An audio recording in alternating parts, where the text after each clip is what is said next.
So Rathasaptami special అత్తయ్య కోడళ్ళ పండగ అంటారు కదా, సో ఇద్దరికి చీరలు కొనిస్తామని చెప్పి తీసుకెళ్లారు. ఒక్కొక్క చీరలు తీసుకున్నాము. కానీ అత్తయ్య మాత్రం 5 సారీస్ తీసుకున్నాను. నేను చెప్పాలనుకోవట్లేదు, చెప్తూనే అంటే అక్కనే అన్ని ఇది బాగుందత్తాయి అని చూపించింది. సో అక్క రీజన్ దానికి. అండ్ గంట అనుకున్నాం, 3 గంటలైంది. అందుకే ముగ్గురం కిచెన్ లోకి వచ్చినాం. ముగ్గురం ఎగబడితే ఆలుగడ్డ కూర, పల్లీల పచ్చడి, దోశలు, మరి ఏందనుకుంటున్నాం ఆడల మజాకా. అసలు నా 5 చీరలు కొంటుంది అని చెప్పింది కదా, వీళ్ళు డ్రెస్సులు కూడా కొన్నారు.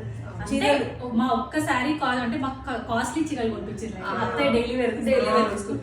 అంతా యూఎస్ కి వెళ్తున్నారు కాబట్టి షాపింగ్ చేసినాం. మేమంటే ఏం లేకున్నా చేసినాం అనుకోండి. ఈ రోజు పంచమి కాబట్టి 5 చీరలు కొనుక్కుందాం. అబ్బా నా కొడుకు నాకు సపోర్ట్ చేసిండమ్మా. కానీ పంచమి రోజు పోయిండ్రు కానీ 5 గంటలు కొడుకు వచ్చిండు. ఆ కొడుకు ఏం లేదు. మీరే ఇప్పియాలండి, మాకు క్రెడిట్ ఇస్తాం, నీకు తీసుకో.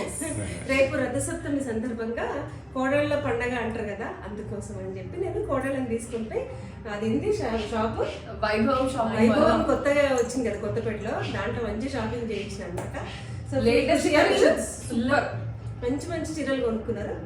నాకైతే హ్యాపీగా ఉంది, ఎందుకంటే వాళ్ళకి ఇప్పించినాను. అత్తే కూడా కొనుక్కున్నందుకు. ఎక్కువ ఆన్లైన్ లో చేస్తా కాబట్టి ఈరోజు డైరెక్ట్ లైవ్ లో నేను చాలా రోజుల తర్వాత అట్లా ముగ్గురం వెళ్ళి మంచిగా తృప్తిగా క్వాలిటీ టైం స్పెండ్ చేసాం. అందుకనే సంవత్సరానికి ఒక రోజు రథసప్తమి కోడళ్ళ పండుగ అని పెడతారు.